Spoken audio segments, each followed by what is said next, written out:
नमस्कार दोस्तों, good afternoon. बहुत बहुत स्वागत है आपका Ramos maths classes online channel पर।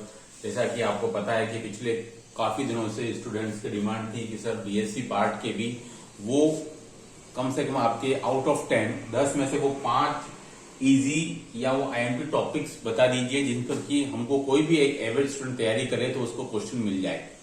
क्योंकि स्टूडेंट तैयारी करना एक अलग बात है और तैयारी को उस लेवल तक करना कि आप एग्जामिनेशन हॉल में जाने के बाद उस टॉपिक से क्वेश्चन अटेम्प्ट कर पाए, वो दूसरी चीज है। तो आपको तैयारी उस लेवल तक करनी है कि आपने जो भी टॉपिक प्रिपेयर किया है वो क्वेश्चन आपको एग्जाम में मिले, उस लेवल तक जाना है।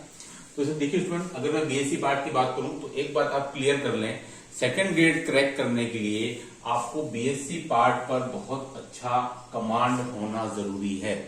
और ये कमांड आपको 11-12 की तुलना में कम समय में हो जाएगा, यानी कि आधी मेहनत में आपको बीएससी पार्ट ज्यादा आउटपुट देने वाला है। क्योंकि अगर 40 क्वेश्चन आते हैं स्टूडेंट, तो इसमें से आपके 10 से 15 क्वेश्चन ऐसे होते हैं जो कि पुराने सालों के प्रीवियस ईयर्स में से पूछे जाते हैं।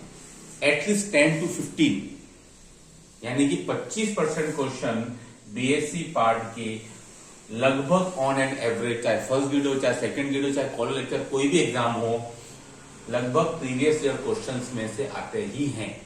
अगर आप 2022 का पेपर देखेंगे तब भी आपको पता लग जाएगा कि उसमें अगर 80 क्वेश्चन थे स्टूडेंट, तो लगभग उसमें से 18 से 20 क्वेश्चन डेफिनेटली ऐसे थे जो पिछले पुराने सालों के पेपरों में आए हुए हैं। ठीक है, इसलिए बीएससी पार्ट आपको कम मेहनत में ज्यादा आउटपुट देता है। तो अगर आप सेकंड ग्रेड क्रैक करना चाहते हैं वास्तव में, तो बीएससी पार्ट आपका अच्छा होना ही चाहिए। तो मैं आपको बोल रहा हूं 11-12 के कंपेयर में कम मेहनत में अच्छा रिजल्ट देगा, ये कंफर्म बात है एकदम। बहुत से स्टूडेंट इसको इतना इंपॉर्टेंस नहीं देते हैं या बीएससी पार्ट करके नहीं जाते हैं। 2022 में सिलेक्शन उन्हीं का हुआ है जिन्होंने की बीएससी पार्ट को सीरियसली पढ़ा, और उनका नहीं हुआ जिनका 11-12 पार्ट अच्छा था या स्ट्रांग था, उन्होंने बीएससी पार्ट पर भरोसा नहीं किया या वो मेहनत करके नहीं गए उसके लिए। वो 11-12 पर ही बिलीव करके गए कि हमारा 11-12 पार्ट अच्छा है, हम प्राइवेट स्कूल में कहीं पढ़ाते हैं, मैंने जेई मेंस निकाला हुआ है, मैंने एनडीए निकाला हुआ है, और फिर वहां धोखा हो गया। ठीक है, तो मैं आपको फिर सजेस्ट करूंगा बीएससी पार्ट के भले ही 40 क्वेश्चन आए, 45 आए, कितने भी आए, लेकिन ये आपके लिए मेरिट डिसाइडर होने वाला है। ठीक है, ये बात आप मान के चले कि कम मेहनत में आपको अच्छा खासा रिटर्न देता है बीएससी पार्ट। देखिए स्टूडेंट, इसमें अगर आप पहले टॉपिक की बात करेंगे तो इजी भी है और स्टूडेंट आईएमपी भी है, तो मैं आपको बोलूंगा एलपीपी, यानी कि लीनियर प्रोग्रामिंग प्रॉब्लम, यानी कि ऑप्टिमाइजेशन टेक्निक, यानी कि रैखिक प्रोग्रामर समस्या। ये मेरे लिए सबसे नंबर 1 टॉपिक है जो कि इजी है, क्वेश्चन फिक्स टॉपिक है, वहां से बनते हैं। अगर मैं इसकी बात करूं स्टूडेंट, पहला क्वेश्चन आपका ग्राफिकल सॉल्यूशन, पहला क्वेश्चन आपका ग्राफिकल सॉल्यूशन पे आ जाता है। दूसरा क्वेश्चन जो है वो स्टूडेंट आपका या तो बेसिक सॉल्यूशन पर आएगा, है ना। दूसरा क्वेश्चन जो स्टूडेंट या तो आपका बेसिक सॉल्यूशन पे आएगा या फिर आपका कॉन्वेक्स सेट पे आएगा। कॉन्वेक्स सेट पे तो आता ही आता है, 2022 के फर्स्ट ग्रेड में भी आया, 2022 के सेकंड ग्रेड में भी आया। ठीक है, तो फिक्स टॉपिक है, आप अगर तैयारी कर लेते हैं तो डेफिनेटली क्वेश्चन मिल जाता है। नंबर 3 पर स्टूडेंट मैं आपको सिंप्लेक्स मेथड की बजाय ड्यूल सिंप्लेक्स मेथड रखूंगा, उस पर आप थोड़ा सा ज्यादा नजर रखेंगे। ड्यूल सिंप्लेक्स मेथड, क्योंकि यहां से क्वेश्चन बनता है रादर देन सिंप्लेक्स मेथड। मैं आपको फिर कह रहा हूं, ड्यूल सिंप्लेक्स मेथड ज्यादा इंपॉर्टेंट है, इस पर आप ज्यादा ध्यान रखिएगा। और क्या रखना है, कोई क्वेश्चन सॉल्यूशन पे नहीं रखना है ध्यान, आपको इसकी कुछ थ्योरम्स हैं और how to convert dual into primal and primal into dual, ये आपको ध्यान रखना है। नंबर 4 स्टूडेंट आपके पास में क्या आता है, तो आपके पास में ट्रांसपोर्टेशन, और भाई सीधी सी बात है वो 2 ही बचते हैं। असाइनमेंट तो भाई एक क्वेश्चन वहां से आ जाना है, बस ये हो गया 5 क्वेश्चन, खेल खत्म। और खास बात क्या है कि ट्रांसपोर्टेशन और असाइनमेंट की जो लेंथी प्रोसेस है निकालने की, लाइक हंगेरियन मेथड हो गया, वहां से क्वेश्चन पूरे प्रोसेस का नहीं बनता, उसकी छोटी छोटी जो क्वेश्चन हैं, बीएफएस क्या हो गया, कब डी जनरेट होता है, कब नॉन डी जनरेट होता है ना, नंबर ऑफ एम्प्टी सेल्स, ठीक है, वो सब चीजें आती हैं। ठीक है, तो ये कम समय में आपको 8 दिन में 7 दिन में ये पूरा सिलेबस एलपीपी का कवर हो जाएगा और आपको 5 क्वेश्चन दे देगा। और बताइए क्या चाहिए आपको, क्वेश्चन बहुत लेंदी भी नहीं आते हैं, लेंदी है तो वो पूछे नहीं जाते अमूमन। ठीक है, तो ये आपको एक अच्छा खासा रिटर्न दे देता है एलपीपी। मैं बोलूंगा आपको शुरुआत यहां से करनी है। 11th-12th में भी आपने टॉपिक पढ़ा हुआ है तो इसलिए टच में भी रहता है, इसलिए आप पहली शुरुआत एलटीपी से ही करें। देखिए फ्रेंड, नंबर 2 अगर आप मेरे लिए कुछ टॉपिक की बात करते हैं तो वो आता है मेरे लिए वेक्टर। Number 2 vector. ये आप चाहें तो मैं कह रहा हूं, अगर ये आप चाहें तो 11th-12th के साथ भी चला सकते हैं। पहले आप सीनियर पार्ट का वेक्टर पढ़ें, ठीक है, उसके बाद आप 3D पढ़ लें और चाहो तो फिर आप वेक्टर भी पढ़ सकते हैं, या फिर आप सीनियर पार्ट का वेक्टर देन बीएससी पार्ट का वेक्टर, ठीक है। यहां से भी आपको 4 से 5 क्वेश्चन मिल जाते हैं, कोई ज्यादा तकलीफ वाली बात नहीं है क्योंकि इसके फिक्स हैं। पहला क्वेश्चन कर्ल का आएगा, डाइवर्जेंस का आएगा या ग्रेडियंट का आएगा, ठीक है। एक क्वेश्चन वहां से बनता है, एक क्वेश्चन कहां से बनता है, कर्ल से बनता है, डाइवर्जेंस से बनता है, ग्रेडियंट से बनता है। कई बार यहां से मिला के 2 क्वेश्चन भी आ जाते हैं। नंबर 2 पर आइडेंटिटीज, इन पर आपको थोड़ा सा ध्यान रखना पड़ेगा, ये थोड़ी दिक्कत क्रिएट करती हैं। आइडेंटिटीज जो लगभग 8 से 10 आइडेंटिटीज हैं, Laplace operator, del 2, curl, divergence, gradient, इन तीनों चारों को मिलाकर मिक्सचर किया हुआ है, वो आप आइडेंटिटीज लगभग 8 से 10 हैं, 12 हैं, उनको आप अच्छे से कर लीजिए, वहां से भी आपको 1 से 2 क्वेश्चन मिल जाता है।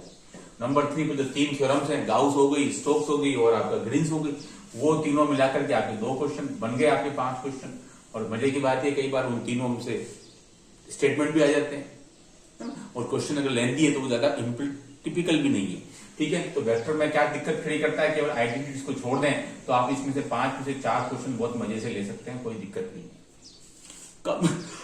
कम टाइम में, यानी कि विदिन 7 डेज में इसका भी सिलेबस खत्म हो जाएगा, ठीक है। तो ये मेरे लिए सेकेंड चैप्टर था वेक्टर, आप इसकी अच्छे से प्रैक्टिस करें, क्वेश्चन मिलता है हमेशा, ज्यादा आपको दिक्कत खड़ी नहीं करेगा और निराश भी नहीं करेगा, है ना। नंबर 3, ठीक है। नंबर 3 पर जो चैप्टर है मेरे लिए वो है कॉम्प्लेक्स एनालिसिस। नंबर 3 जो नया चैप्टर जुड़ा है ना, कॉम्प्लेक्स एनालिसिस, यानी कि नया चैप्टर जुड़ा है और अच्छा है, क्वेश्चन इसके फिक्स हैं, वही ज्यादातर अमूमन पूछे जाते रहे हैं। अभी तक ये फर्स्ट ग्रेड में आता था, 2022 में पहली बार सेकंड ग्रेड में आया, क्वेश्चन काफी सारे आए और क्वेश्चन बहुत सारे सरल भी थे, यानी कि सम्मिश्र विश्लेषण। 11th-12th जो टॉपिक स्टूडेंट वो सम्मिश्र संख्या है और यहाँ पर ये सम्मिश्र विश्लेषण से है, यानी कि बेसिक पार्ट उसका वो सम्मिश्र नंबर ही है, वो अच्छे से पढ़ ले, फिर कॉम्प्लेक्स एनालिसिस आप शुरू कर सकते हैं। लेकिन इसके साथ साथ आपको पार्शियल डिफरेंशिएशन भी आना चाहिए क्योंकि उसकी भी जरूरत यहाँ पड़ती है, ठीक है, तभी आप कॉम्प्लेक्स एनालिसिस शुरू करें। बाकी सिंपल टॉपिक है, लगभग आपके 4 से 5 क्वेश्चन आते हैं। इस टॉपिक की खासियत क्या है, ये बहुत लंबा टॉपिक है, यानी कि टॉपिक का कुछ पार्ट सेकंड ग्रेड में है, ठीक है, और मैक्सिमम पार्ट इसका आपका नेट वेट और कॉलेज लेक्चर में पूछा जाता है। जो टिपिकल पार्ट है वो तो उसने दिया ही नहीं है सेकंड ग्रेड और फर्स्ट ग्रेड के सिलेबस में। सबसे बड़ी बात यह है इजी पार्ट ही आपको दिया गया है, तो आप क्वेश्चन निकाल सकते हैं। नंबर 1 क्वेश्चन कौन सा आता है स्टूडेंट, नंबर 1 क्वेश्चन आता है आपका इसका लिमिट, कंटिन्यूटी और आपका डिफरेंशिएबिलिटी से रिलेटेड, इन 3 मिलाकर के एक क्वेश्चन बन जाता है। उसमें भी स्टूडेंट फिक्स फंक्शन है, जेड बार का पूछेगा, वो मॉड ऑफ जेड स्क्वायर का पूछेगा, ठीक है ना, और ज्यादा से ज्यादा आपके पास में साइन जेड का पूछ सकता है, वो आपका कॉस जेड का पूछ सकता है, यानी कि ट्रिग्नोमेट्रिक फंक्शन पूछ सकता है, मॉड जेड बार, मॉड जेड का स्क्वायर, मतलब फिक्स्ड हैं ये फंक्शंस जिनके बारे में जनरली डिफरेंशिएबिलिटी, कंटिन्यूटी और लिमिट के बारे में पूछा जाता है, कुछ ज्यादा क्वेश्चन नहीं है। नंबर 2 पे स्टूडेंट जो है वो सबसे इंपॉर्टेंट जिसमें आता है वो एनालिटिक फंक्शन, इस पर क्वेश्चन हमेशा आता ही आता है। एनालिटिक फंक्शन में स्टूडेंट क्या आता है, एनालिटिक फंक्शन में स्टूडेंट नंबर 1 आता है आपका हार्मोनिक फंक्शन, इस पर भी क्वेश्चन बनता है। प्रसंवादी फलन, ये इसका एक हॉट टॉपिक है, हार्मोनिक फंक्शन, यानी कि निम्न में से प्रसंवादी फलन नहीं है या फिर कौन सा है, ये ज्यादातर आता है एनालिटिक फंक्शन के अंदर, ठीक है। सीआर इक्वेशन में स्टूडेंट दर्जनों बार पूछी गई है, दर्जनों बार, ux equal to v y और uy equal to minus dx। Polar वाला थोड़ा सा आपको दिक्कत करता है तो उसको अच्छे से याद कर लीजिए, पोलर वाला भी पूछा गया, इवन कॉलेज लेक्चर लेवल तक पूछा गया है ना। तो सीआर इक्वेशन और हार्मोनिक फंक्शन एनालिटिक फंक्शन के अंदर आ जाता है, क्वेश्चन मिल जाएगा आपको। नंबर थर्ड पे जो स्टूडेंट जो चीज आपको ध्यान रखनी स्टूडेंट, ठीक है, देखो अब लिमिट डिफरेंट, यहाँ से एक क्वेश्चन बनता है लगभग एनालिटिक फंक्शन से आपके 2 क्वेश्चन भी बन जाते हैं, क्योंकि इसमें आपकी वैरायटी है, सीआर इक्वेशन का अलग चल रहा है, हार्मोनिक फंक्शन का अलग चल रहा है, मिलाने थॉमसन मेथड का अलग चल रहा है, ठीक है। नाउ कम्स स्टूडेंट जो है कन्फॉर्मल मैपिंग। अब भाई कन्फॉर्मल मैपिंग क्या, ये काफी सरल सा मामला है इसका, कोई प्रॉब्लम नहीं है। कन्फर्म मैपिंग ये आपके दो टाइप का है, लीनियर ट्रांसफॉर्मेशन आ गया, बाइलिनियर आ गया। लीनियर में आपके जो चार हैं ऑपरेशंस, ठीक है, चार जो ऑपरेशन है, ट्रांसलेशन आ गया आपका, मैग्निफिकेशन आ गया, रोटेशन आ गया एंड इन्वर्जन आ गया, उन चारों पर छोटे छोटे क्वेश्चन आते हैं। 2022 में हालांकि कुछ लेंथी क्वेश्चन आ गए, वो भी सरल है, थोड़ा प्रैक्टिस कर लो तो आपको मिल जाएंगे। यहां से स्टूडेंट दो क्वेश्चन है, तो लगभग 5 क्वेश्चन आपको दे देता है और इजी है, कोई इतना दिक्कत वाली बात नहीं है। 6-7 दिन का सिलेबस है, फिक्स थ्योरम्स है। अगर आपने पिछले सालों के कर लिए क्वेश्चन अच्छे से तो डेफिनेटली मिल जाएगा, कोई दिक्कत वाली बात नहीं है। ये था थर्ड टॉपिक मेरे लिए, कॉम्प्लेक्स एनालिसिस। इसको अच्छे से तैयार कर लीजिएगा, ध्यान रखिएगा।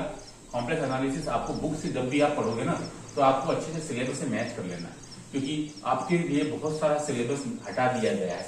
पोल्स नहीं है आपके, रेजिड्यूज नहीं है ना, कोचीज इंटीग्रल फॉर्मूला नहीं है आपके, मोरेरास थ्योरम नहीं है, बहुत कुछ नहीं है जो कॉलेज लेक्चर में आता है, नेट वगैरह में पूछा जाता है, लेकिन सेकंड ग्रेड में आधा का आधा कर दिया है। तो आपको थोड़ा सा ध्यान रखिए कि कॉम्प्लेक्स एनालिसिस एक ऐसा चैप्टर है जो आधे से भी आधा करके सेकंड ग्रेड और फर्स्ट ग्रेड के सिलेबस में दिया हुआ है।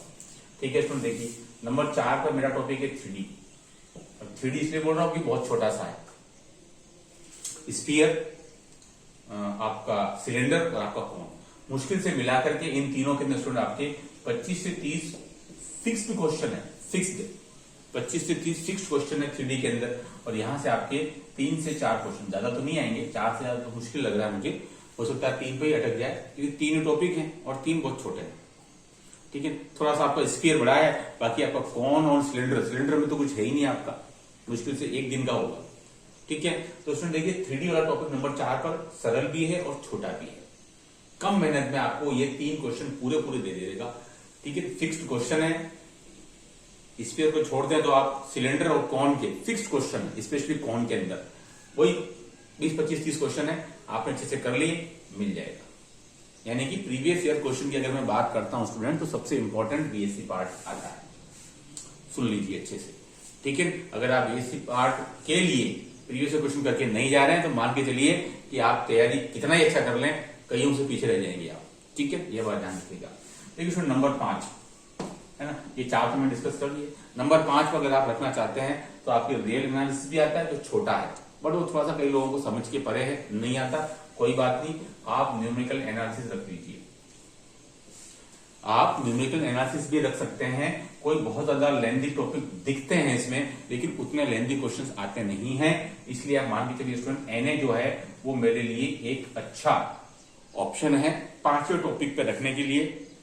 लेंथी टॉपिक नहीं है, फिक्स क्वेश्चन आते हैं। नंबर 1 स्टूडेंट जो क्वेश्चन है वो आपके इंटरपोलेशन का ही आ जाता है, इंटरपोलेशन, सॉरी इसके पहले जो है अगर आप देखें नंबर 1 पे, इसको नंबर 2 पे रखूंगा। नंबर 1 पे रखेंगे रिलेशन बिटवीन ऑपरेटर्स, यहां से क्वेश्चन आता है ना, रिलेशन बिटवीन ऑपरेटर्स। तो भाई कौन कौन से ऑपरेटर्स हैं, तो आपका शिफ्टिंग ऑपरेटर हो गया, फॉरवर्ड डिफरेंस हो गया, बैकवर्ड डिफरेंस हो गया, आपका डेल हो गया, आपका म्यू हो गया। बस इन पांचों के मिलाकर लगभग 10 से 15 रिलेशन है। एक बार उनको अच्छे से समझ लीजिए और फिर कौन सा कथन सत्य है, कौन सा कथन असत्य है, वो इन पांचों पर आता है।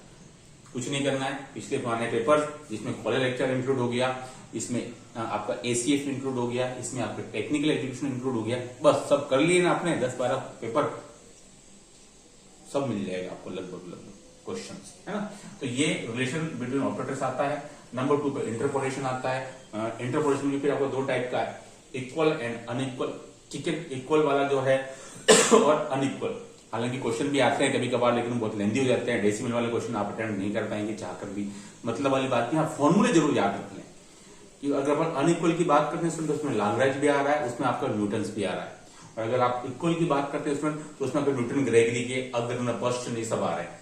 तो फॉर्मूले अवश्य याद कर लें, चाहे वो लाप्लास का हो, चाहे वो न्यूटन ग्रेगरी का हो, चाहे वो आपका गॉस का हो, चाहे वो किसी का भी हो, है ना। फॉर्मूले अवश्य याद कर लें, पिछले सालों में देखिए में आया है कि फॉर्मूले ही पूछे गए कई बार। नंबर 3 पे स्टूडेंट है आपका न्यूमेरिकल इंटीग्रेशन, ये बहुत इंपॉर्टेंट टॉपिक है, यहां से क्वेश्चन हमेशा आता ही आता है।